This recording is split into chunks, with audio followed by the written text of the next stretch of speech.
Ray, what do you want to do tonight? The same thing we do every night, Pinky. Try to take over the world. All right, yo, let's get into it. Try to take over the world.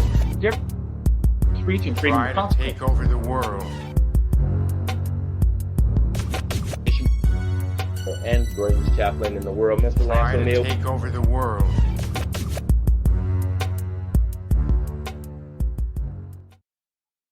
Yes. We are back. It is Sunday at 8:30, man. You know where your pogues are. Of course you do. We are back in the lab for another Sunday. And, man, it is dark. Let me try to see if we can get some lighting going on in here. We got everything going on. I am back by the skin of my teeth. It's your boy, KJ Bradley, and the world's greatest chaplain, Mr. Lance O'Neill. Chappie, what up, man? How you doing this week, brother? Good. Uneventful. Can't think of anything that happened eventful. I know, man. If only this administration is so boring, man. They just, if only they would give us something to talk about. Either way. Well, you know what's funny about that is, I think I told you this. After the election, I had a friend who's a white female who went all in on the anti-Trump. Like she would post stuff online that was just blatantly false, blatantly untrue. And then she was just, it's so horrible. I have to deal with this now, blah, blah, blah. And I'm sitting there going, if you are this emotional because of the person that's in the White House for like 3 days, step away from the keyboard. You need to turn your computer off, go be with your kids, and stop worrying about it, because we are 3 days in. So, I mean, there's stuff obviously that's going to affect us down the road. Sure. Good and bad. We'll see how it all turns out. But to react like that after a couple of days, just I don't know. She may have been a soothsayer. She may have been a soothsayer with the way everything's going, man, to be honest with you.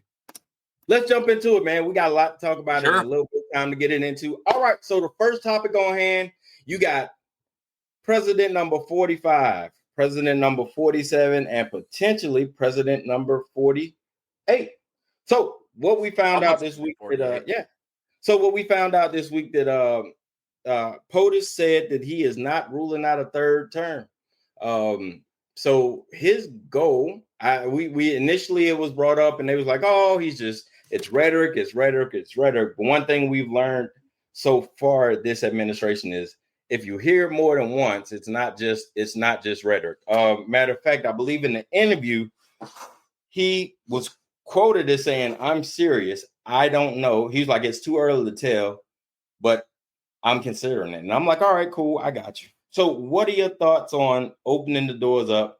I mean, obviously it's, he's going to need congressional approval first, and then he's going to need the states to ratify it, at least 38, 39, I think, to even get a shot at it. But when you got the Senate in your pocket, and you got the House in your pocket, and you got the SCOTUS in your pocket, I'm not putting it past them to at least try. That's not why. 3 words. First word, unconstitutional. You just covered it, right? Got to change the Constitution. We can't get the states together and say it's a bad thing to kill babies. Okay. So that one. But this is the more important 2 words. If you change the Constitution so that he can run a 3rd term, those 2 words are Barack Obama. Barack Obama beats Trump handedly. He just does. I don't think POTUS wants the smoke. So the way the framework works is the way, or hypothetically, if the administration were to war game it, from what I understand is, they would write it so as you can seek a 3rd term as long as your 2 terms aren't back to back. And that would essentially disqualify their greatest threat. But then again, to be honest with you, I don't know if the Obamas will be interested in doing that the 3rd time. I do. I think the Obamas are as much power. Here's the thing that we've talked about this. Anybody who's president is a narcissistic, power hungry monger, right? You have to be. to want to actively go and become the president of the United States, to run the politics of it, to get to that point, you have to believe you are the greatest person in the world to Yeah. be able to sit down and be, I'm the only one who should be in this seat. That's not, and again, that's just how it is. That I don't care if that was Trump. I don't care if it was Obama. I don't care if it was Romney or McCain Well, or Reagan or Kemp, right? They all think that because in yeah. large part you have. To be fair, And the Obamas so, have stayed out of the limelight though, unless called upon. Like they reluctantly come out to endorse people, but politically they've kind of kept their distance. I don't know. I think it's very much like Clinton when he left. Oh, He was no. still You trying. talking about the Obamas and the Clintons? No. What I'm saying is, I think the Clintons worked behind the scenes. No, given part of it was because Hillary was actively trying to become president, and Michelle Obama isn't. But I think there were a lot of kissing the ring, going back to the Obamas and saying, "Hey, what should we do? Who should we?" I think the Obama administration or the Biden administration was, and it's fine. I don't necessarily have a problem with it because it's just how it works. But I think the Obama administration was basically 80-90% of the Biden administration, like all the people, all right? I think the people of the Biden administration were much more loyal to Barack Obama than they were to Joe Biden and the party, of course, the Tammany Hall of it. So I'll give But you the party, but Biden had his own people. Matter of fact, I believe he had in. some. Well, no, they came out with the I can't remember the author right now, but I remember reading the biography about all that, and then they asked them, about the endorsement, about the Biden endorsement, and at first Barack was hesitant to endorse Biden because he had screwed him over with the Hillary thing, and they weren't really on good terms. So Well, he wanted to wait until the primary played out. no, this is I'm talking about the Biden. I'm talking about when Biden got elected in what 20 where are we 2020? 2020. 2020. That's what I mean, though. Obama waited until until Biden broke free of the pack, Oh yeah, you're right. Yeah, and yeah, then yeah. he 'Cause, yeah, endorsed. So yeah, yeah. the question there would be, did Obama make a few phone calls and say, "Hey, we need to support Joe"? I, Well, he had to at I that think there's point. high likelihood. However, what happened at that level of politics is so split. It's all those stories and whispers you kind of hear about Kobe and Shaq, or Karl Malone and Kobe and the Lakers, or whatever team, right? Whatever Yeah. team you follow, you always hear there's whispers about those. Oh, there's these stories that happen behind the scenes, but nobody. Oh man, if you only knew, if you only knew. It's like you don't know because nobody's going to talk. Now take that at an NBA level to the presidency. So Well, I was you going don't to even say they're hear. not going to talk. Well, I don't know. This administration seems to talk a lot. You just got to get in the right chat groups apparently to get all the info. Well, but again, you look at what happens. Usually, it's not done until afterwards, and it was such a breach of decorum. Like again, I go back to Mark Esper's book and what he wrote about what he did to basically undermine 45. Normally, you don't see books like that. They don't come out and say, "Hey, these are the inner workings. This is what was really going." Mattis, my guess is Mad Dog Mattis could probably write a 52 to 100 week on the bestseller New York Times list Easily. by writing a book that says my time in the White House. Easily. Right? Why doesn't he? Undisputed. Because he's got the decorum to say what happens in the White House is between me and the president, and it's not for fodder. So again, and again, if you here's the other side of that argument as far as the terms go, right? To me, if I'm a lawyer for the Obamas, let's say Barack Obama wants to run again, if you get that changed, all he has to do is say, well, wait a minute. So I just had my first two, and now I want my third because it's split. So Trump is saying he wants his two split, and then the second one on the back end. Show me why one's other than the different. Right. So I understand the thought of if they say it, it might be true. But you know what? I can say over and over and over and over something that is just kind of in my brain that I like to bring up, whatever it is. Doesn't make it true. Doesn't make it going to happen. I'm just KJ. I'm just putting it out there. I'm just putting it in the universe. I'm just wondering, what if the Dodgers traded for Acuna Jr.? I think it could happen. What if? No. See, we can't do that. No, we can't do that. Here's the difference, right? You can say that Because you're worried that might happen. No. You can say that, but you have absolutely no bearing on that. As President Trump, who has the DOJ in his hand, and let's be clear, Pam Bundy is far from impartial. She's gonna do whatever POTUS tells her. So if POTUS says, "Hey, yeah," well, besides the point, the point I'm making is if POTUS goes to Pam and says, "Hey, find a way to make this happen," she's gonna explore it, and that's just what it is. Sure. You know, she's going to come back and say, the only way to do it is to get a constitutional amendment passed. I don't know. We can push for it, but it's just not going to happen. You don't think? Okay, let me ask you this: then. If Barack Obama had gone to Eric Holder and asked the same question, do you think Eric Holder would have said, "No, I'm not going to look into it"? No. You know, I understand you're asking, but no.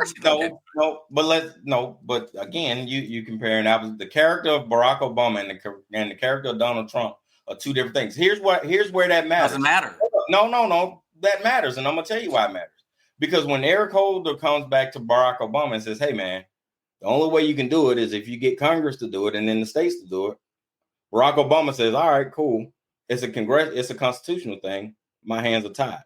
Right? Yeah. But what you found in this administration is, even if Pam Bundy got a conscience and was able to say, "Hey, look, it's a constitutional thing. Our hands are tied," this POTUS is not gonna be done with it. This POTUS is gonna say, "Constitution be damned, find me a way," and he's proven it. Well, I mean, we can disagree. We can disagree, but I mean, they've proven it time and time again. I don't think they have, and here's why I say that. There's a difference between saying something and doing something, and the reason I say that he won't is very simple. 45. We had all this same rhetoric when he got elected the first time. You got to stop that. 45 and 47 are two totally different reigns, guy. It's just not. You can't. It's not. 45 had mechanisms in place, right? 45 had people in positions to where they was like, "Hey, man, this is a no-go. Stop." So no matter how hard 45 pushed, he couldn't get it through. Whereas in this administration, he learned and he put the people in place who's not going to tell him no. They're going to tell him, "Let's go. Let's see how far we can push it." Right. When we compare the range, but that's what I'm saying. When you compare the range of 45 and 47, it's completely different because the stopgaps and the protections that were there for 45 to keep him from being an absolute lunatic are not there as President 47. They're just not there. Sure they are. By who? Who in the administration do you believe is going to stand up to the president? Who? The Supreme Court of the United States. Oh, come on, man. Hey, you cannot tell me. You can't look at the judgments that have come across in the last year and go, "Oh, the SCOTUS is in the pocket of the Republicans and the right." We've seen time and time again. Yes, I absolutely can. You have empirical. All right, it's one thing to dispute opinion, but we have empirical evidence, man. We're not talking about we're not talking about we're not talking about Braves and Dodgers winning the World Series, man. We're talking about facts, man. The only way, the fact is, the vast majority of decisions by the Supreme Court have been 7-2 or higher. Okay, which has absolutely nothing to do with the tea in Indonesia right now. Sure, it doesn't. You were just talking about history. You were just saying we've seen what he's doing, and what are the stopgaps. Here's the other one. What is the only? Okay, let's war game what you just said. Sure, let's go. Okay. The only way to get this done is a constitutional amendment, correct? Absolutely. Okay. Right now. And you're saying, even if Trump says, "F it, I'm staying in, and Constitution be damned, we'll change it. True. So we're actually going to take that next step towards because he's not fascist, but towards He's not more. okay. Well, what I mean is because fascism is a very specific thing, and people throw that word out. He's not a fascist, Okay. but he is a what we've talked about. He's a narcissist. All You're struggling to find a word to describe it without saying what he is. I got if it went down that path, a soft dictatorship. Let's say that. Soft dictatorship now. Well, sure, because he's still going to be under the guise of saying, "Hey, there's still a democracy." Blah blah blah blah. It's not going to be full martial law, except if it goes full martial law, and that's my point. The only way to do this, and the only way to do it, is to take control of the military in a way that it is and people use the word again. They say it's a coup. It's not a coup. If you're already in office, you're consolidating power, and then you're using the military to stay in power. That's not a coup. That is the beginning of a dictatorship, right? Okay. So if he were to go down that path, I firmly believe that the military writ large would not support that. You might have some, I just think you would have too many people. You could have, let's say you had half of the general officers go along with that. Let's say. Well, the other half saying no way in hell, right? And I think the lower you go to the officer corps, it gets even wider. 30% say, no, we're not doing that. Or I'm sorry, 30% say we're supporting this, 70% say no. You get to the senior enlisted, it's 20-80. You get down the junior enlisted, and they're going, we don't know.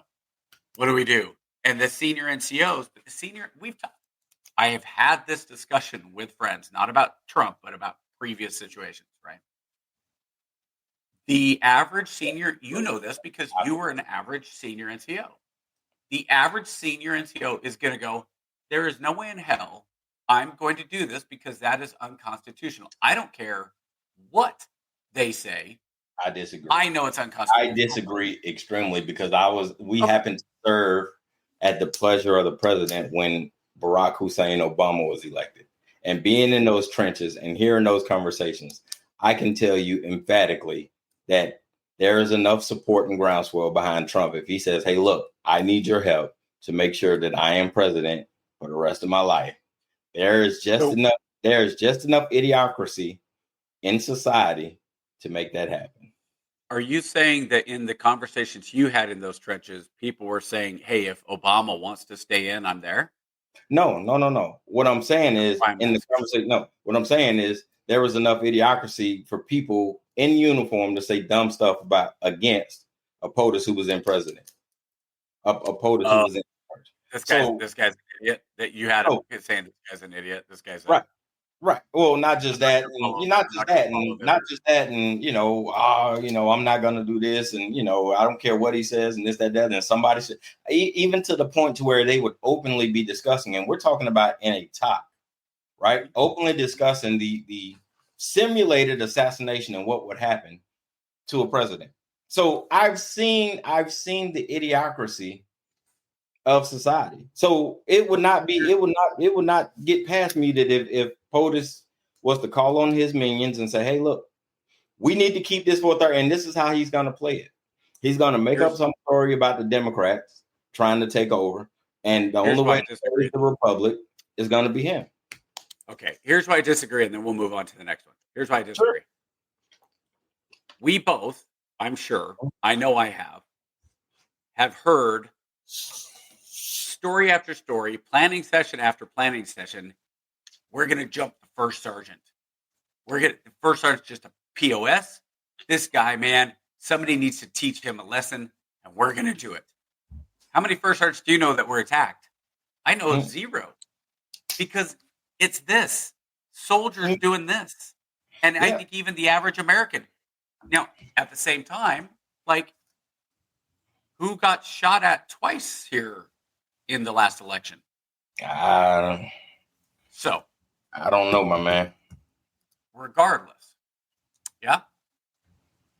And the dictatorial leader, and there's a lot, but it also goes back to the country. Fascists are the fascist leader gets his power from the homeland. It's I am America itself. So I am Germany. I'm glad you brought that up because Italy. just this week, Mm-hmm.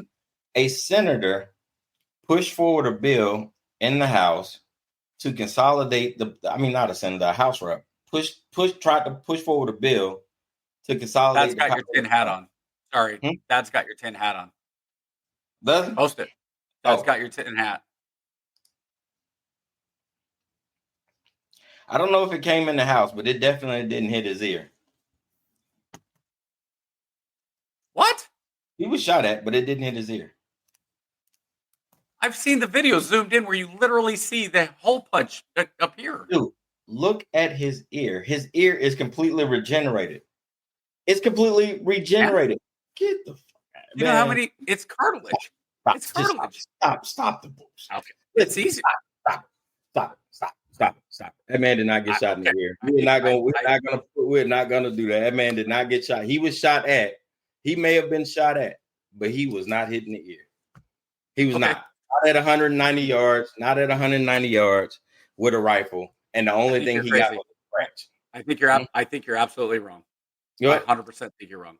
It is not the first time. It is not the first time. All right. We have to move on. All right. So, second thing we're talking about is measles, right? Measles is the second thing we're talking about. And this recent update or outbreak. Do you have the video? Yeah, I'm going to get it queued up right now. I saw this. So while you're setting this up, my sister has been incommunicado for a while, and she texted me, say, "Hey, here's my number. Here's my new phone. Don't share it with other people." Blah blah blah. Right. And by the way, do you have a news source that I can use that is legitimate for the Army? Something that's fair for the military? And I was like, no, I don't know of any down the center. But the reason I say that is I have found that probably the best source of getting information and news is just Twitter, is X, because you have such a wide range. I have such a wide range. That makes a lot of sense. Well, what I'm saying is, though, I get it from, dude, I get some far left loony bins, and I get some far right crazy kins. So I get everything in the middle. So what I'm saying is, when news comes up and I see stuff, I'm able to go, oh, okay, that's interesting. That's the funny thing about this clip is I've seen this. I know I grew up on the Brady Bunch, right? It was all in syndication, and I knew all this stuff. So it's just interesting that, and just because I'm on X doesn't mean I see Thad with the smiling faces. I read. I have a subscription to the New York Times, to the Washington Post. I'm on Drudge. So I get all the stuff. I'm not sitting.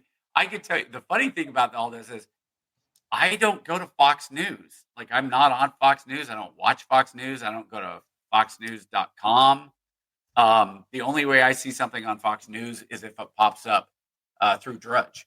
Once in a while, I guess I could see something on X, but rarely. Most of the time, it's more local newspapers, which I really appreciate. I love local newspapers. A lot of Substack. Substack's great. I'm amazed. Greg Easterbrook, man, I love reading. If you haven't, shout out to Greg Easterbrook. If you don't subscribe to Greg Easterbrook on Substack for $5 a month, you are missing out. We need to get Greg on again, because just every week, I don't always agree with him, but every week he always has. Yeah, there's something that makes me think about, and it's great. So hopefully we're doing that's the same for you.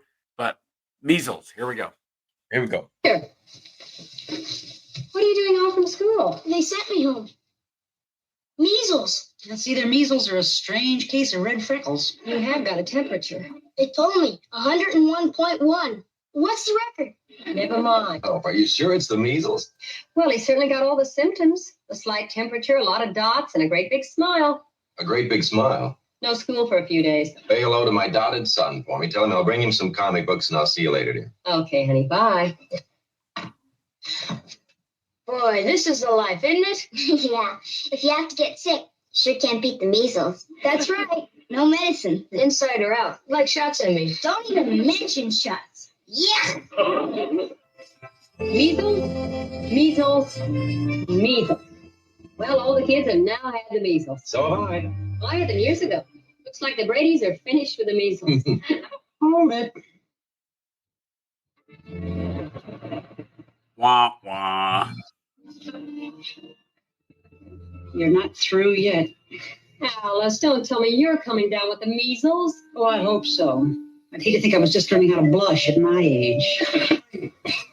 Dad says I should go to school. 7 students confirmed with measles, 4 others possible. Wow, they had to have been vaccinated. These moms never vaccinated their kids and lied about it. Vaccines are harmful. You are endangering the health of every child in here. What are you doing home from school? They sent me home. Measles. It's either measles or a strange I think case that- of measles. You have got it. All right. I want to see SUV go in and bust in on Carol Brady. Why haven't you done that? What's wrong with you? Why haven't you vaccinated your kids? So go ahead, my esteemed colleague. This is your thing. I am definitely pro-vaccination, but I will let you rock. So am I. I'll let you cook. No, I'm absolutely pro-vaccine as well, right? I do think it's funny, though, that when you're talking about some of these diseases, that, yeah, for us, it used to be, and this is not to say, again, that you shouldn't have your kids get the MMR. Absolutely fine. When people say there's, what's in the mercury? Oh, there's active mercury in the vaccines. No, there isn't. It's methyl, or I think it's called methyl mercury, ethyl mercury, something like that. It's not toxic. I do question. I've had this question, and with our oldest, we thought about this. When you go in now and you get all these shots in kids, it's what, 73 different shots before they're 5 or something like that, or 73, not shots, but vaccines. We actually spread ours out. We did it where we were on a cycle where it was much more spread out, and we didn't see a difference as far as her health goes versus our other kids, because it was one of those trial things that we tried. But it's the media part of it, right? Everything has to be now so over the top, and oh my gosh, the measles, we got to clean everything. It's the post-COVID that the lessons of COVID haven't been learned. And again, this is not to say that everything that came out of COVID was bad. Like the one thing people have forgotten, the best thing that came out of COVID is, hey, wash your hands. You should be washing your hands 3 or 4 times a day. And I still see people coming out of the latrine without washing their hands. It blows me away. Insane. Yeah. Oh yeah. And it's just crazy. I used to laugh because the most common people I saw coming out of the latrines back in the day were the officers. And I just was like, are you kidding? I think I've told you this story. I was in the latrine. This was now, oh gosh, about probably 12 years ago. I was a senior NCO, little reserve unit in Jasper, Alabama. Yeah. Well, there were 2 units in this building, and the other unit was having their drill weekend. And so I'm in the latrine, finishing up at the urinal, and a guy comes out of the stall. I finished washing my hands. He comes out of the stall and goes right out, and I follow him.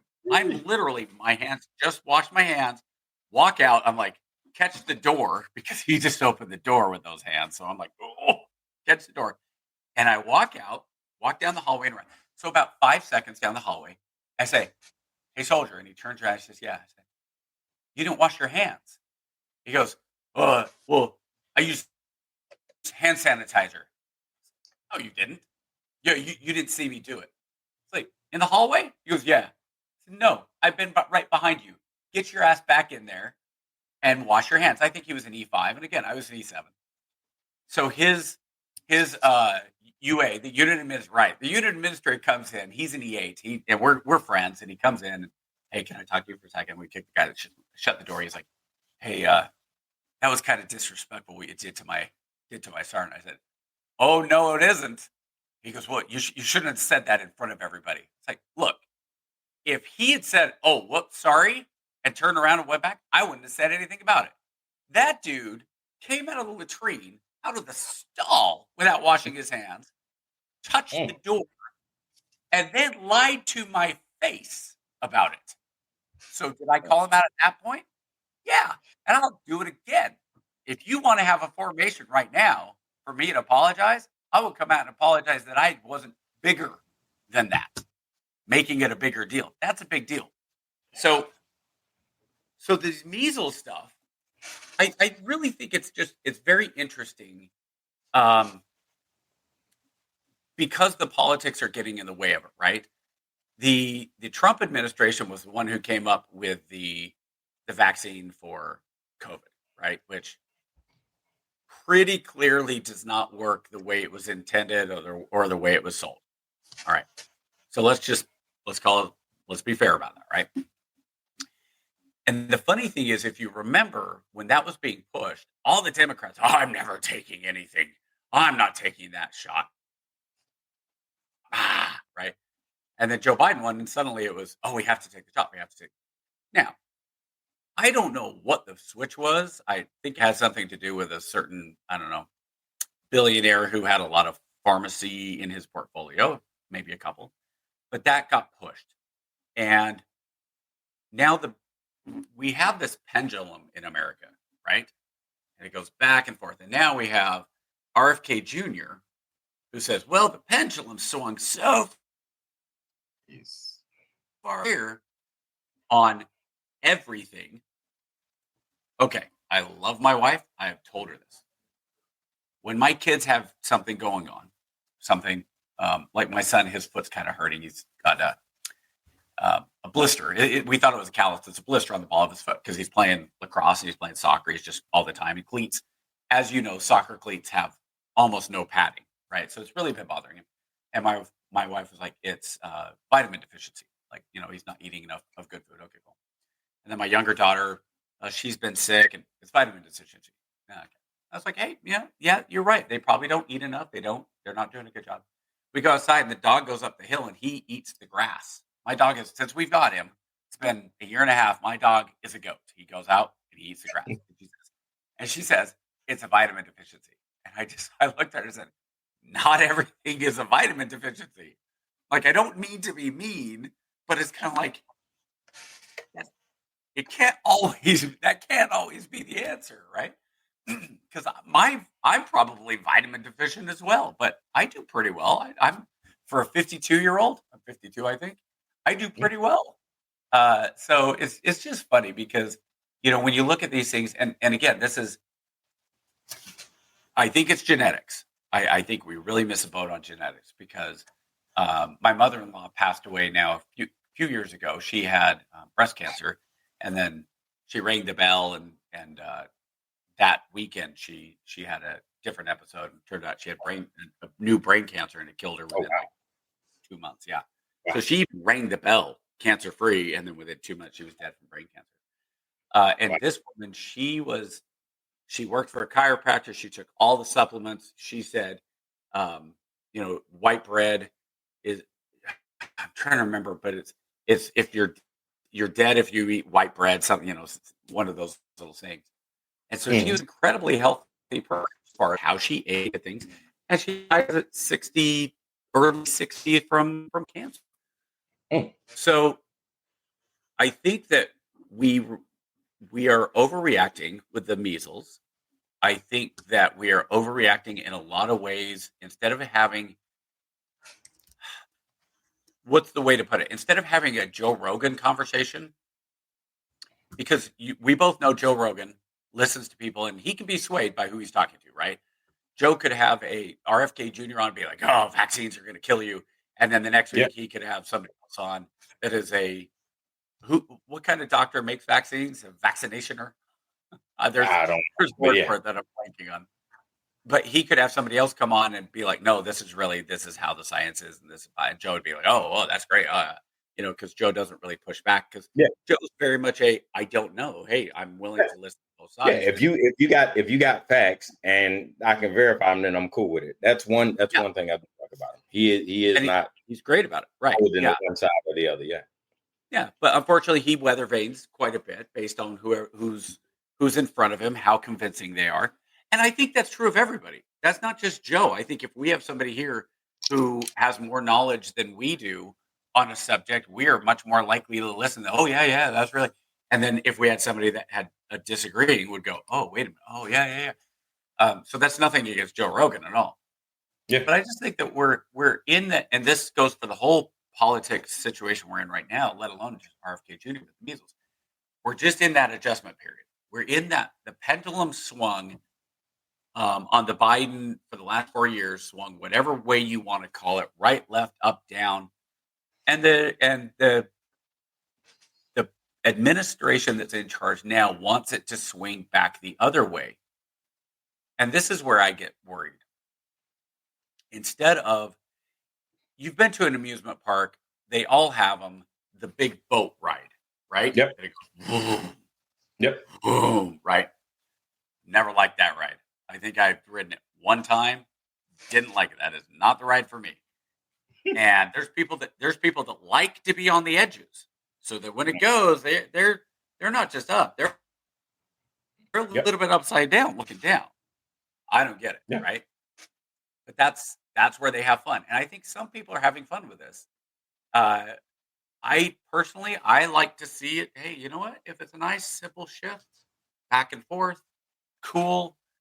We're going to get that naturally. But over the last couple of decades, we've got to the point where everything has been so big and so back and forth. Right. But that there's who develops, and maybe you'll check it while we're doing this. What type of doctor develops vaccines and specifically deals with vaccination? I don't know. I know the director of the CDC was a highly regarded vaccination guy, highly regarded scientist in these matters, and he decided to resign. This regime was crazy. Fair enough. But let me ask you this: how much, with what has come out now, and what we now know about COVID at all, how much do you trust what Fauci was saying? Virologist. Yes. Thank you, Thad. Well, that's a virologist is virals, but is that what it's called for somebody who does immunizations? Hold on a sec. I got you right here. Hold on. So we're going. Doctor who specializes in vaccines and immunologists. So boom. Let me see if I can get that. Vaccinologist. Huh. Okay. All right. So no, that seems too simple. But see, here's the thing. I don't trust Fauci, right? I didn't trust Fauci. And had it not been mandated, I probably wouldn't have gotten the shot. Like I said, my kids didn't get COVID shot, but with my wife not being military, and they've stuck us with God knows only what for the last 20 something years. One more shot wasn't going to kill us, or wasn't going to kill us any faster. So at the end of the day, for me, it comes down to a personal decision. Now, where I have an issue with is having the right people in the right positions to make informed decisions. What we have now is a director of human and health services who says absolutely lunatic level stuff like, oh, Black people don't need immunizations because their DNA and their bone density is different, so they're fine. Or he'll say something to the effect of, oh no, it's no different. Getting measles is no different than catching a cold. Everybody should go out and get measles. Probably not the best advice, man. But that's what you get when you put people who don't know any better and who don't want to listen to those in charge. And if you have a different opinion than the person in charge, instead of listening or at least respectfully disagreeing, you fire them. And that's one of my biggest pet peeves, in addition to a myriad of others with this administration. That's one of the biggest pet peeves I got with this administration. Not only do you not have people who don't know they ass from their appetite, excuse my language, in this administration, they're not willing to listen to the experts. And instead of listening to the experts, they'd rather just fire them. And that kind of question. All in itself has issues. Let me ask you a question. What kills more, the flu or the measles? What has a higher death rate? When you're talking about mortality rate. Mortality rate. Over the last 20 years, I'd probably say the flu. Just in general, if you catch the measles or if you catch the flu, because if you've had the vaccine, you're not going to get the measles. But if you have the measles, what's the death rate? What? Excuse me. What's the mortality rate? If you're unvaccinated and you get measles versus if you don't get the flu shot and you get the flu, which one's more likely to kill you? If that's what you're asking. Well, regardless, if you get the flu or you get so the mortality rate for measles is 1 to 2 per 10,000. That's 0.01% to 0.02%. Okay, 1 or 2 per 10,000. For the flu, the mortality rate for 65. Now, overall, I can't see everybody because it doesn't have breaking down for everybody. But you know how measles is for kids and flu's for older. Right. Okay. That's what I was going to say. With the flu, the mortality rate is different because the older you get, the more susceptible you are to not be able to fight it off. Whereas with the measles, the older you get, like if you're a 6-month-old baby or a 6-week-old baby, it's going to be more difficult for you to survive the measles as opposed to being a 13, 14-year-old kid. So seasonal influenza, the estimated overall mortality rate linked to influenza is 13.8 deaths per 100,000 people each year. So cut that down to 10,000. That makes it 1.38. 1.38 per 10,000. Right. Measles is 1 to 2 per 10,000. Right. So it's almost the same.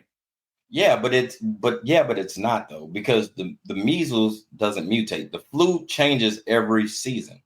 So the flu is constantly mutating. The measles has been the same. And we got to keep in mind that the measles was essentially eradicated. Matter of fact, I think they declared it eradicated a couple of years ago. So it was done. I don't think so. Measles has always been one that's kind of still popped up. No, they did, but I think the U.S. declared it as done in like 2020 or something like that. Well, they've also declared polio to be gone and smallpox to be gone. And well, yeah, but I mean, again, you got to at behest of the HHS. If these people keep listening to them, we may see it right. I mean, polio is cool, man. It's retro. We should bring that back.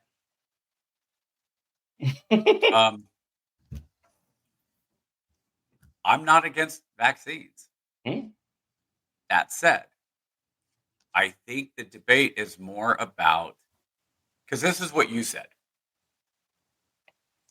And I agree with this, for the record, I am 100% with you. If the COVID shot hadn't been mandated, I wouldn't have gotten it. And my kids and my wife didn't get it. Now your wife's different because she's, right. Right. Well, I'm with you. And one of the reasons I didn't get it was because I think as kids, the death rate, like early on, I was following this going, why is anybody under 50 even getting this shot? You don't need it if you're under 50, unless you're morbidly obese, right? And so that's where I was going. And I think the argument here, because I've never heard, and maybe I'm wrong, maybe you haven't, please correct me, but I have never heard RFK Jr. or anybody in the federal government say, don't get the polio shot. Do not get the measles shot. Do not get these vaccines. What I've heard is, look, you're the parent. This is between you and it. Ironically, it's the abortion argument.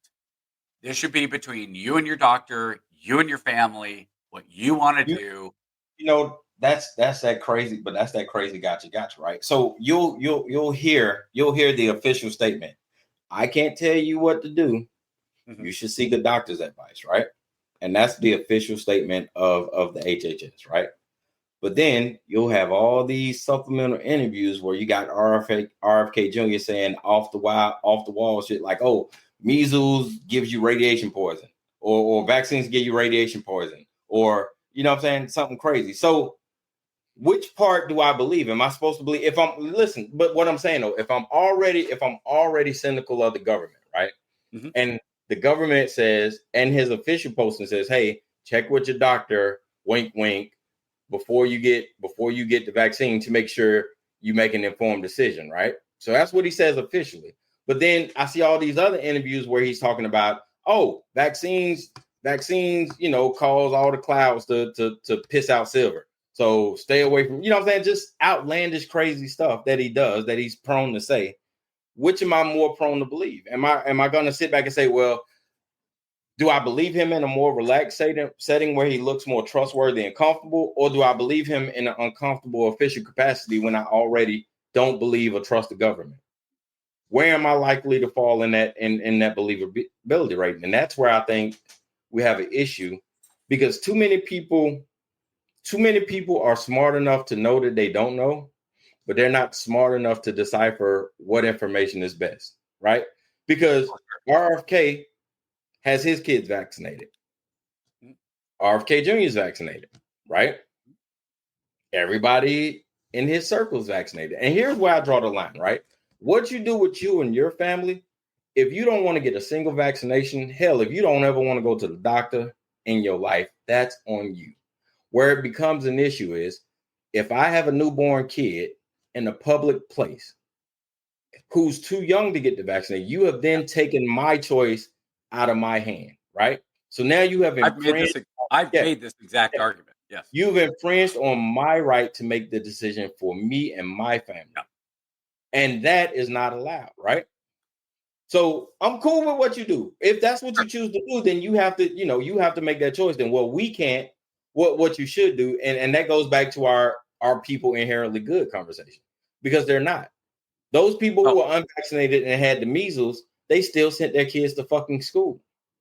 Okay. So, that's where the catch is, right? Well, because here, not even school, but they send them to public places as well too. I'm with you on the 12 months old. I have made that exact argument with you, okay, or not with you, but I've made that exact argument. Is, look, if you're unvaccinated and I'm at the park and your kid's at the park and he's 6 and my kid's under 12 and can't get under 12 months and can't get the vaccine, and your kid isn't vaccinated and is now a carrier, my kid's at risk. I've made that exact argument. Yeah, absolutely. Okay. So then the other side is, because even the Democrats will say, hey, this is between you. We think you should absolutely get the vaccine, but it's still between you and your you and your doctors. Okay, exactly. Right? But here's where, to me, the other side of the distrust is, yep, it's between you and your doctor, but we've set up so that you can't go to this school. You can't be in school if you don't have the vaccine, right? Now, here's where the argument, and this was the COVID argument, which was, you have to get the vaccine because I'm unsafe. Wait a minute. You got the vaccine, right? Yes. So you're protected. Yes. So if I don't get the COVID vaccine, how does that affect you? Like, you're telling me that you have your pants on and your pants are protecting you. Right. But if I urinate on myself, you're gonna get pee all over you?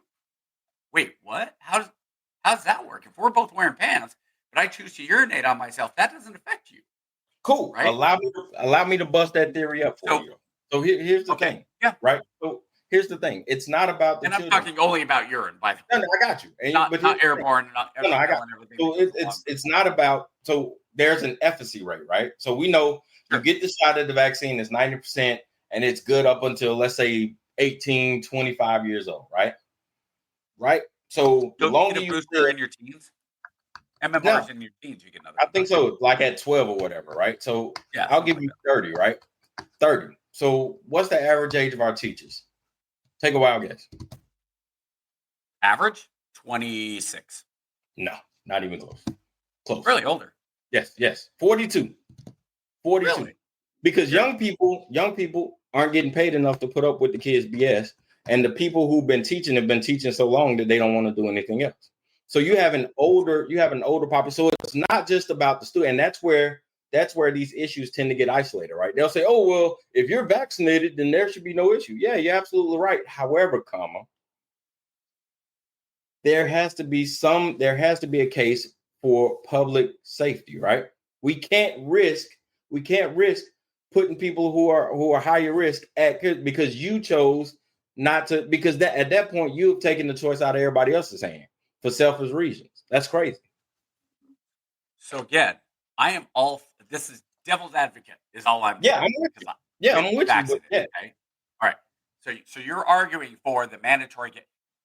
The other side of this, the devil's advocate side of this, not my side, the devil's advocate side of this is, if you're 42 and you're higher risk, then you go get your vaccine and you go get your measles shot. And then it doesn't matter if the kids have measles because you're supposed to be covered, right? But you can't make that argument. How can you tell one person, oh, they have to go get it safe because this person chooses not to get a shot, but you can't tell that person to go get a shot? You get what I'm saying? Like, how can you mandate one side to do something, but you're not willing to mandate the other side? That's the point. That's the point. It shouldn't be mandated. That's kind of the argument: is should it be mandated or not? I agree. But I'm saying that the comment. So if you're saying the kid has to be vaccinated to get into school, and again, devil's advocate. Let me be real clear. That's what I'm saying. If he chooses to go to a public school where public funds are paying for it, he has to be vaccinated. Now, there are private schools who have their own rules, and he's more than welcome to take those options. Why? But this is where we get into the meat of the argument. You just said because it's a public school, right? Right. Public school meaning they get their funding from local, state, federal government, right? So we're talking about a publicly funded, therefore government institution, government controlled. Okay, that's right. So that's kind of where the argument becomes: is if you're already distrustful of the government and you don't believe the government. Now, again, if the idea is the vaccine works, and even over time it delays, and so you have to get your booster, you have to get a booster shot for tetanus, you have to get. I had my shingles shot last year because I'm over 50. So I get all the shots. The only shot I don't get is the COVID one because I think COVID one did not get tested well, and there's too much information out there that makes me think the COVID one actually has a higher likelihood for a vaccine injury for me than others. Okay, awesome, Liberty. But that's where Liberty. Let me ask you, Liberty. I want a response on this, and we'll let you know what Liberty says. Liberty, did you get the vaccine boosters because you agreed to, or because you were told to that you had to? Because I think that when you're starting to talk about, let's go back to the teachers. If the school says to a teacher, hey, you're in your 40s, your MMR, you haven't had your we don't, first of all, schools don't check the teachers. I guarantee you they don't check the teacher shots. They only check the kid shot, right? Possibly, sure. Oh, there's no way they check the teacher. The teacher, you think the teachers union is going to let the teachers have their medical records seen by an administrator? Right. Because you agreed to. Right. There you go. So I have no problem with personal preference. I have no problem with any shots as far as the proven vaccines. I think the biggest problem is when the government gets involved with stuff, right? And we can kind of expand this idea. And the idea is these vaccines are basically a chemical cocktail that, and I don't mean chemical in a bad way. I mean, you just have something that is, makes it possible to give you a shot, Yep. Smallpox was a chemical, the smallpox vaccine. They took it out of somebody's, and then they injected you basically with smallpox, with the dead virus from the pus. Okay, so it is a chemical thing. That's not the problem. So it's a chemical process that you're injecting into your body, and the government goes, okay, this is good. This is what we should do, and we're protecting you. And if there's a vaccine that actually has a high rate of TB and shots. Okay, I'm guessing that's by the state by state. So I don't know, but I'll believe you that. So, but you have to have this shot that goes in your body, right? And we trust the government. We trust the government to say this is good. This is what we're supposed to do. Da da da. Right? But the government is so easily manipulated that back in the 70s, there was a chemical that was developed by, I believe it was by Dow. And this chemical was proven safe. Like kids would be out playing as the clouds of this chemical went through. And it would kill mosquitoes. It was the most effective thing that killed mosquitoes, DDT. DDT was the most effective way to kill mosquitoes by far. And mosquitoes carry malaria. Malaria, to this day, is still one of the most deadly diseases in the world, especially in the third world. There was a woman, and I'm blanking on her name, who went to Congress and said, DDT is bad for you. DDT will kill you, and it will kill kids, and we have to stop DDT. It is the worst thing in the world. And she wrote a book.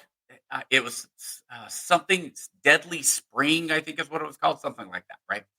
So she wrote this book, and there are no poison risks of DDT. Like, there are kids that were running around and there were no ill effects. But she was so in her mind, and she wrote this book, got in front of Congress. Congress went and said, hey, we need an investigation on this. They went and did the investigation. Like, the government did the investigation. The CDC did it, and all the powers of the federal. And they got the report back. And the report said, perfectly fine. DDT is good. But we need to ban it because what she said in this book, it's scary. And what if she's right? Now, we have the science of it. We have all the proof that it's fine. So this one woman, and I'm blanking her name. You could arguably say that she killed more people than Hitler.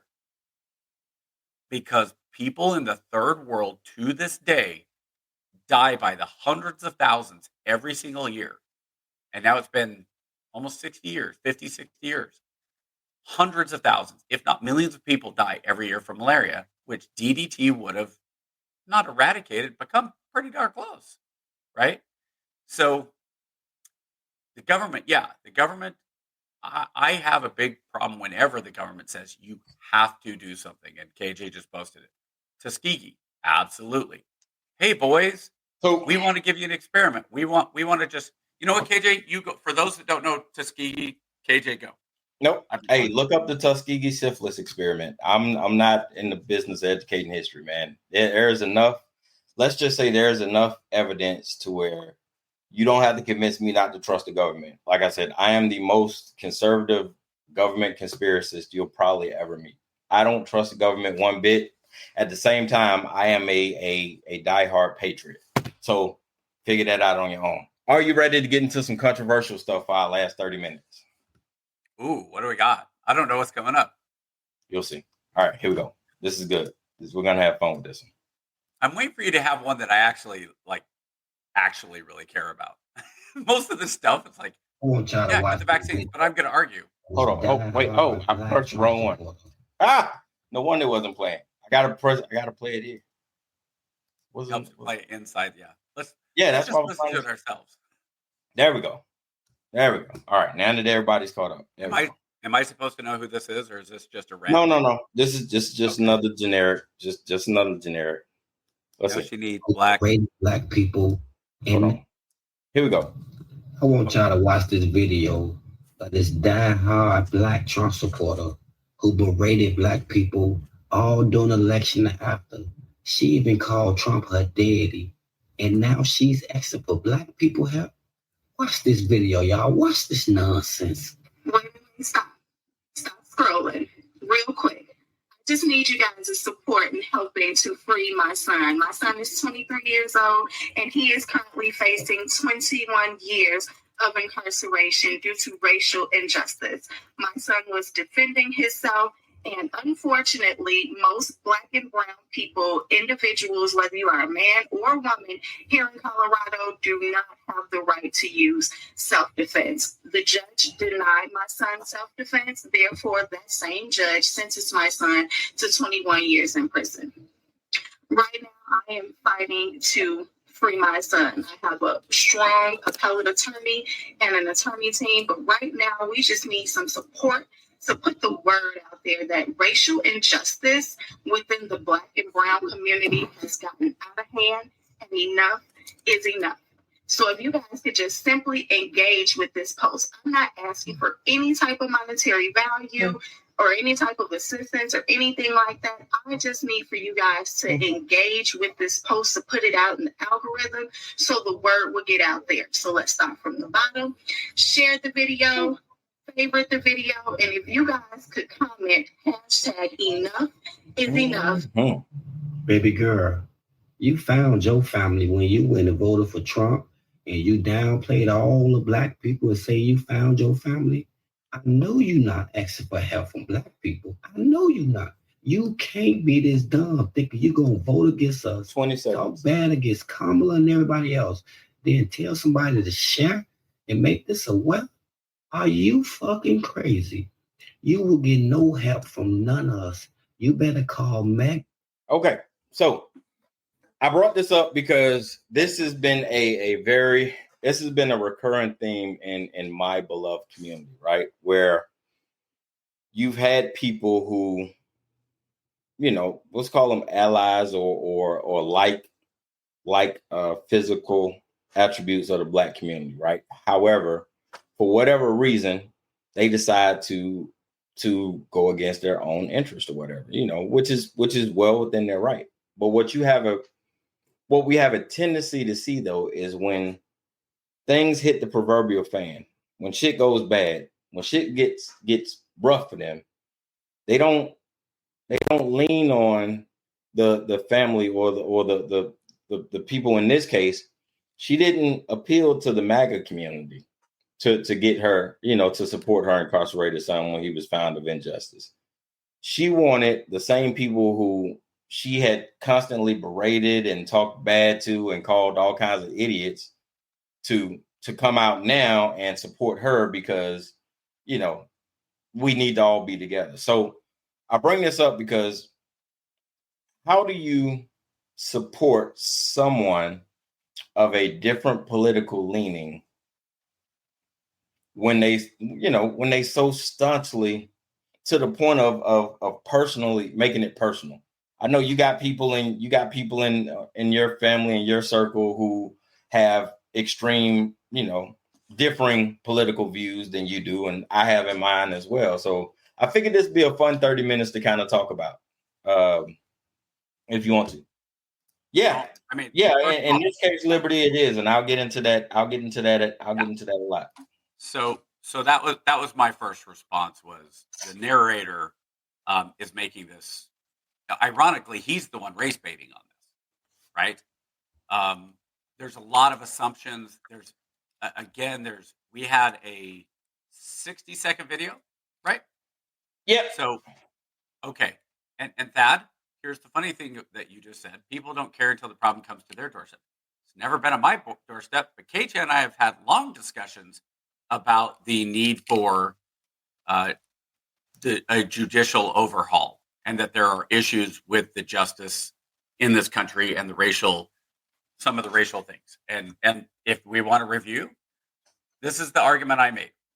It was basically, okay, so you're a white judge or a Black judge or a brown judge, it doesn't matter, right? And now you can go in and you can say, well, that's not true. Okay, this is just a scenario. It's not accurate. This is just descriptive. I love it when we got to start with disclaimers. Yeah. Okay.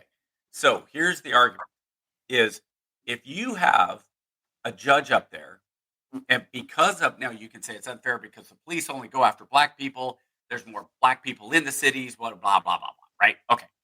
The judge sees 9 Black people come in front of him in a row, and it doesn't matter what they did. Right?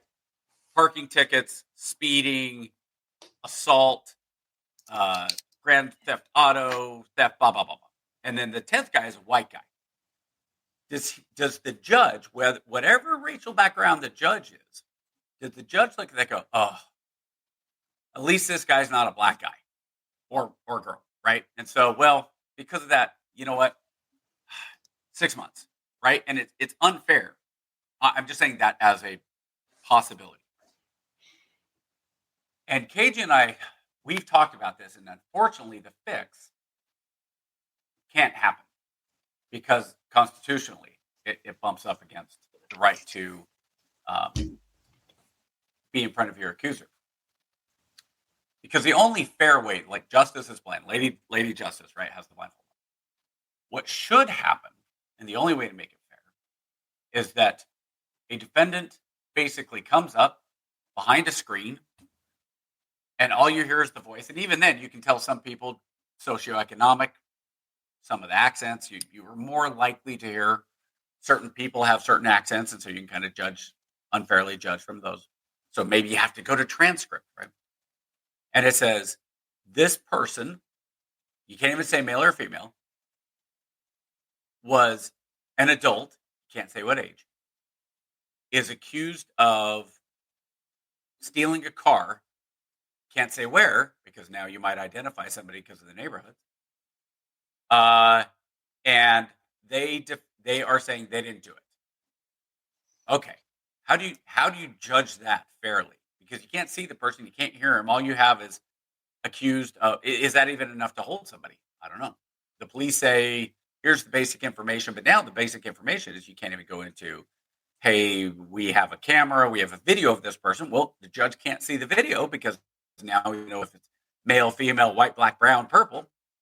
So the answer is you can't do it. So there's going to be bias. There's going to naturally be bias no matter who it is. It might be a white judge saying, oh, I don't like these black people. Or it might be a white judge going, hey, I'm going to give the white guy a little more leeway. And ironically, I think we've talked about this. You have a black judge who might go, you know what? I'm going to be more harsh to these black kids because they should know better. Right. I think the stats, you said that the stats were that black judges were actually more harsh towards other black individuals. Right. So are we going to get to the point where AI is the only thing that AI is able to look at and go, oh, here's fair. Here's what the fairness is. As far as the political view goes, all right. If you have listened to us at all, you know that my older brother and I could not be further apart politically. Just can't be. He is an expat living in Germany who is a far leftist who believes that crystals protected his children, thinks the U.S. government is just absolutely, Trump is a full-on Hitler 2.0, blah, blah, blah. And I'm a conservative, militaristic chaplain, right? If my brother and I have not had a real conversation well over 10 years. I mean, I saw him when my dad died in 2020 on the video camera, and he actually said something kind of assholish, which was very consistent for him. But if he called me up and said, hey, man, I really need help. I'm having a problem with whatever. I follow you on Facebook, and I know that you have this contact that you know that might be able to help. Would you be willing to help? Of course, because it's family, right? KJ, you and I disagree on a lot of things. If you called me up, you know I'm there for you, right? I have friends that are. I have a friend that is an avowed communist who lives in Seattle. We used to have debates all the time. If he called, and we have not spoken face to face in over 20 years. If it was within my power, if he called me up or sent me a IM that said, "Hey man, I'm really struggling. I'm really in trouble. Could you help me out?" I would do it. If it was reasonable within my power, sure. Because those friendships, that's what makes friends. That's what makes loyalty. And I think the premise of that video by saying, well, here's a woman who supported Trump. The implication is that because she supported Trump, she turned her back on her blackness. She turned her back on her That's the you a little, implication of the video. I know. To give you a little backstory on it, she has on her Snapchat, her Instagram, and her Twitter. It's not that she is just a MAGA voter. She has been extremely negative toward the Black community. So it's like it. Well, I'll tell you why that matters, because there's a certain, I don't know why, but America has gotten so comfortable with writing bad checks to African Americans that it's almost a given that no matter what I do, or no matter how egregious the issue is, Black America is gonna forgive you. And you got God, pick a celebrity, right? OJ wouldn't even associate with the Black community. The minute he got caught up with his accident, the first thing he did is he ran to a Black church. Right? It's almost like caught up with his what now? I've never accident. heard it called an accident. So what I'm saying is people will use the Black community almost as a redemption story, right? So no matter what I say, Biden did it. Biden was in the 80s. Biden was an abject racist. I mean, if you can look at what Trump has said and call him a racist, then I will present to you Joseph Biden, Senator Joseph Biden in the 80s and early 90s. You'd probably have a completely different view of Senator Biden, right? For sure. And if you go back, and the funny thing is, if you look back then, Biden and Trump would have, because in the 80s, Trump was an icon in the Black community. Exactly. He was a badass dude. Yeah. But see, I bring that point up to say that Obama rehabbed Biden's reputation. You know what I'm saying? So much so to the point to where now people be like, "Oh, I love Joe Biden." No, Joe Biden hasn't fucking changed. He's still the same guy. He just got cred, or as the people like to say, is cred, right? So they tend to use Black people as these redemption stories and writing bad checks, and this video is a parent of that, right? So she went to her MAGA community, right? Who she championed for and stumped for and turned her back on her community for, and what she found out really quickly was the love was not reciprocated, right? So she was essentially a nomad at that point. So what she's trying to do now is come back and say, "Oh, well, we need to rally together, Black people as a people, because it's racial injustice." Well, where the fuck was the racial injustice when you were talking all that trash for the last couple of years? It's like, and you can respectfully love somebody, right? You can, because I have a conservative friend of mine who is extremely conservative, much like this young lady, right? And I love that friend to death. But at the same time, I'm all about lessons, right? If you decide to step your butt over a ledge, right? If I say, "Hey man, don't go over there. There's a ledge over there," and you decide to go too far to that ledge and you decide to fall off, you can't then call me and say, "Hey, help me. Now's the time for help." No, the time for help was when I was telling you there was danger ahead and you told me to fuck off, right? Because you knew better than me, right? So when you find yourself, hold on. That's a great analogy, though. Let's use you and me. I'm on that ledge. I'm walking. I'm going, "Hey man, I'm going," and you're like, "Don't go over there. Hey, that's unstable ground, man. Don't go over there." I'm like, "Yeah, but I really want to go see the view." Doesn't matter. It's unsafe. You're going over. Ground gives away, and I'm hanging there by my fingertips. I'm like, "AJ, help!" You're going, "Fuck you, man." No, not to go over there. Really? Going, "Hey man, I told you." But I'll give you I'm glad you brought that up, because I'll give you an example, right? Throughout this whole build up for Trump, what was one of the major concerns I told you? I said it was never about him. It was about the people he surrounded himself with. Yeah, right? You said it. Yeah, and I beat that drum. And your whole thing was, let's just wait and see. Let's just wait and see, right? So the more we wait and see, the more evidence we build, right? So I can't at this point, you know what I'm saying? If you were to get to a point, right? So it's like, I'll give you an example. I had a veteran buddy of mine who was a MAGA, another guy, completely separate. Absolute. I mean, he was a Trump Trump 100%, no matter, flags on the back of his truck. Well, now I know you're not talking about me.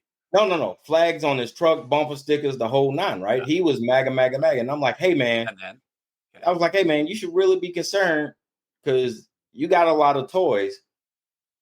Your income is cool now, but you got a lot of toys, a lot of mortgages. You're over leveraged. You should probably start reeling some of that stuff back. No, I'm gonna go get more because Trump's gonna fix the economy, and we're gonna make America great again. When was this? This was last time I talked to him was right before the election, right before we did the election night special. Was this 45 or 47? So this was 47. This is 47. Yeah, this is 47. This is last November. So come to find out, he was one of the guys cut. Doing the first veteran wave, right? So I reach out to him. Hey man, how you doing? You okay? Man, I should have listened to you. And I told him, I said, I appreciate it, but now's not the time to tell me that. Because I told you for months what it was gonna be. Now that it affects you, now that you're over leveraged and now you don't have a job and the job market's tough, like all of these things I was telling you beforehand. And you told me to fuck off because I didn't know what I was talking about. And I'm just, I just hate Trump. And, I'm up Kamala. Like he would say crazy stuff like, get out of Kamala's ass and this, that, and the other. Okay, cool, man. Good luck. So now that you're down and out, and you hit me up, hey man, I'm short. Can you loan me $300, this, that, and the other? Now we're really close. So it doesn't matter. We're close because, we've thrown money back and forth. So the money part's not the issue. But the fact that I've told you that this was going to happen to you. And you basically told me to go take a walk, to the other side of town.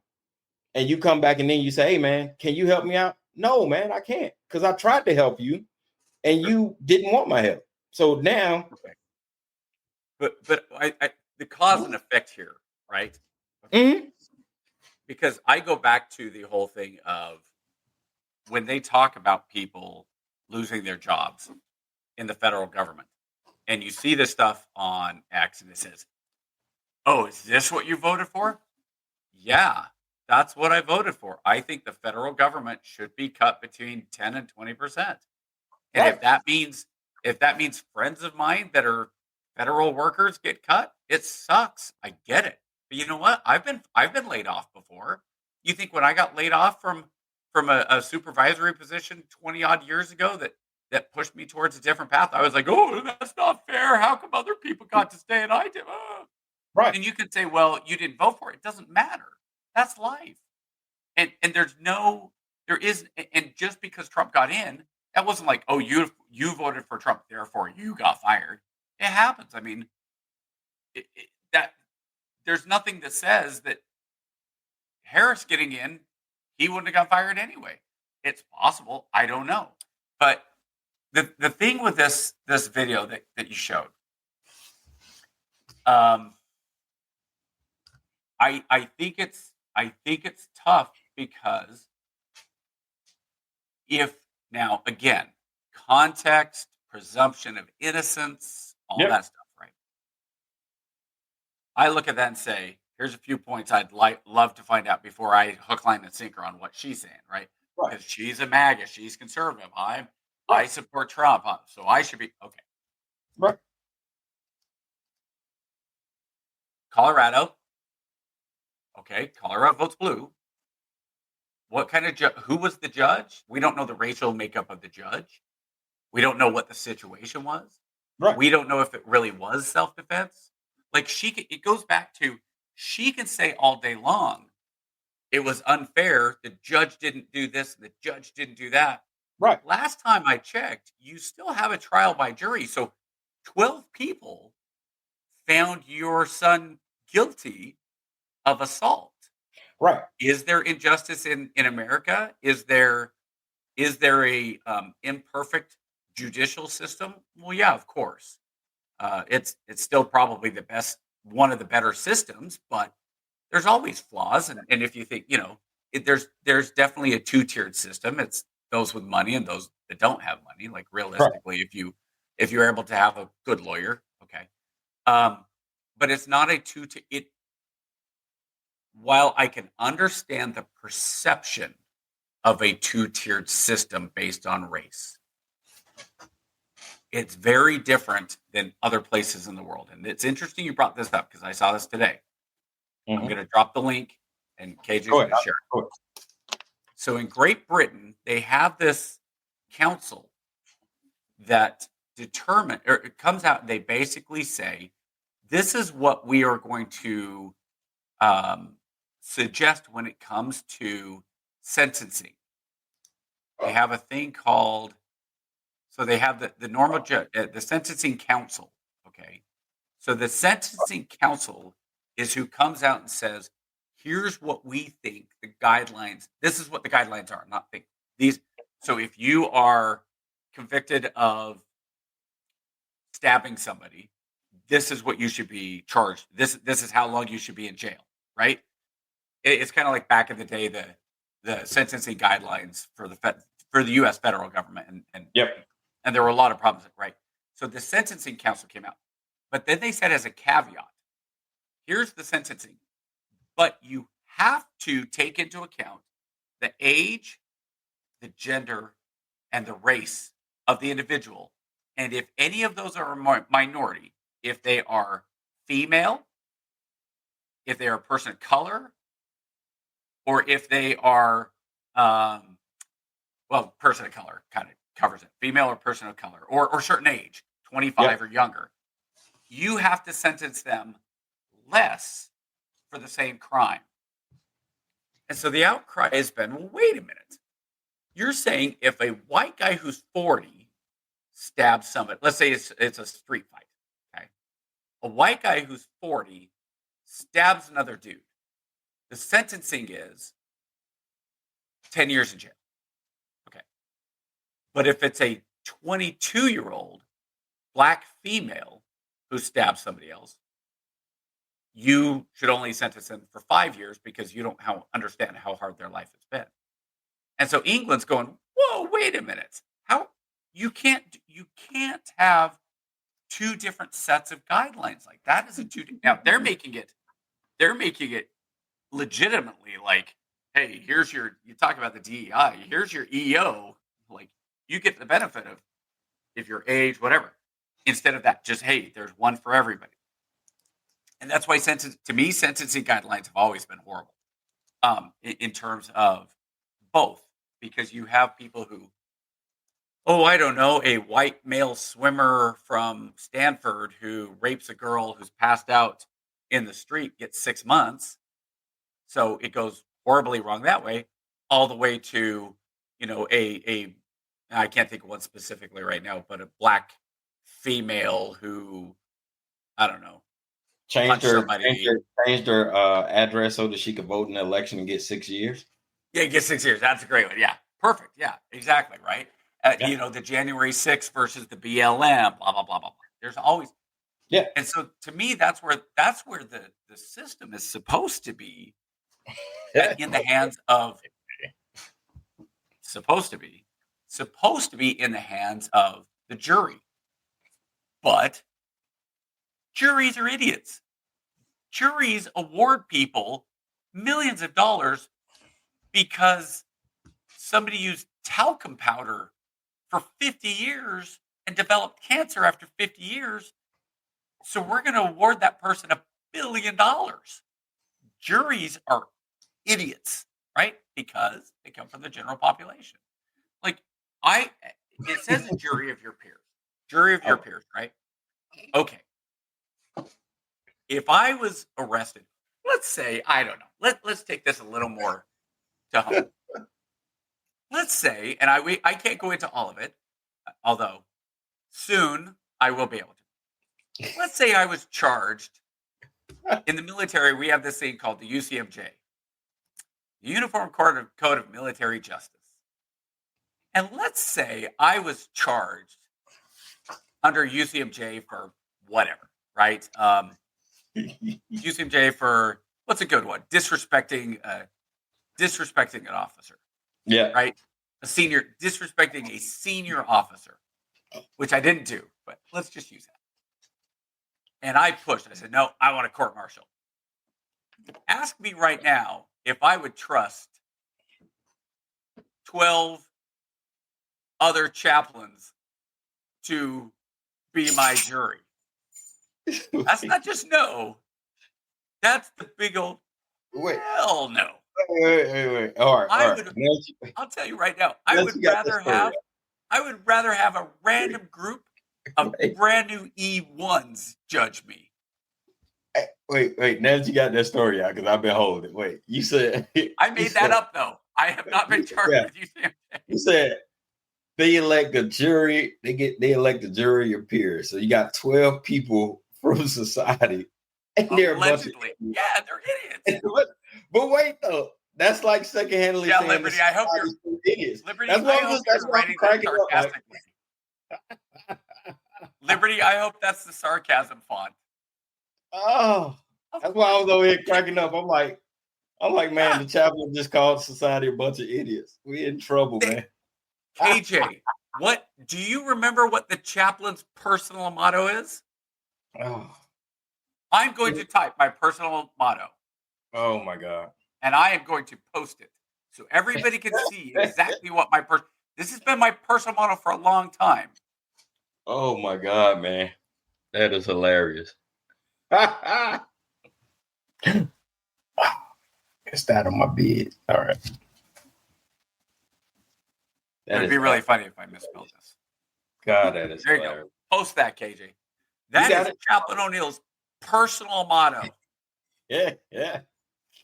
And has been, and it has never let me down. I just did it post? I don't. Yeah, it no, it's in there. Okay, on my side. On my side, it didn't show up. Yeah. If you can't see it, my personal motto is never underestimate the stupidity of people. That motto has never let me down. Oh, so I'm telling you right now, society writ large are idiots. Look, if I get on a jury, I'm sure one of two sides is going to call me an idiot, depending on which way I go. I've never done jury duty. I've been called. I've never got on it. Okay, final thought. I'd love to do jury duty just for the experience at some point. But I want a real one. I want to be like 12 Angry Men. I'm going to convince them, right? But because people have bias, right? So this woman, to go back, the woman on the video, she turns around and she's black, therefore she believes it's injustice. So that's where the bias goes in, right? She has it now. She wants to reach out to the black community. Well, is she really going to reach out to the white community to say there's injustice in the judicial system? That's the gotcha. So she reached out to her MAGA community because we're in a post-racial, post-all this society, right? And they probably said your kid was guilty. She found out really quickly that they don't have the care or concern for her well-being or her offspring's well-being as she believed. So she's reaching matter. She could. I'll tell you right now. She could have been a BLM all over George Floyd. George Floyd is the martyr of the 21st century. BLM is the greatest. Blah blah blah blah blah. And her kid gets arrested and convicted, and she could have gone to BLM and said, "Please help," and they would have said, "No," because it doesn't work that way. Probably loyalty to organizations only goes one way. Yeah. The chaplain, I've said this for years now. I can love the chaplain corps. The chaplain corps doesn't love me. The chaplain corps basically, and I've had this proven to me, couldn't care less about me. Legitimately could not get involved in a situation that was happening to me and my career. There's a reason I'm retiring this summer. And in part, it's because the chaplain They said, good luck. They said, good luck. Wish you well. Let us know how it worked out for you. What? Yep. I had a senior chaplain who was a good friend of mine say, sorry, I can't write an endorsement letter. Oh. I'm not there. I'm not involved. I can't write a letter. Okay. Insanity. I still love the guy, but it's coming. You guys, whatever the first Sunday after July 31st, That's going to be the story time. And my wife has said, "Don't you dare!" Oh no! I think we're gonna run ads for that one. That one's gonna be that will be, and I will name names. I will have, if anybody wants, I will have the documents for anybody who wants them. We are out of time. Holy scamolas. I think that's we're out of time, man. We got to pick that up next week. So we'll see you guys same bat time, same bat channel next week. Chappie, you have a great week, man. We are out of here. Pokes out. Gee, Ray, what do you want to do tonight? The same thing we do every night, Pinky. Try to take over the world. All right, yo, let's get into it. Try to take over the world. Try to take over the world. And greatest chaplain in the world, Mr. Lance Try to O'Neill. take over the world.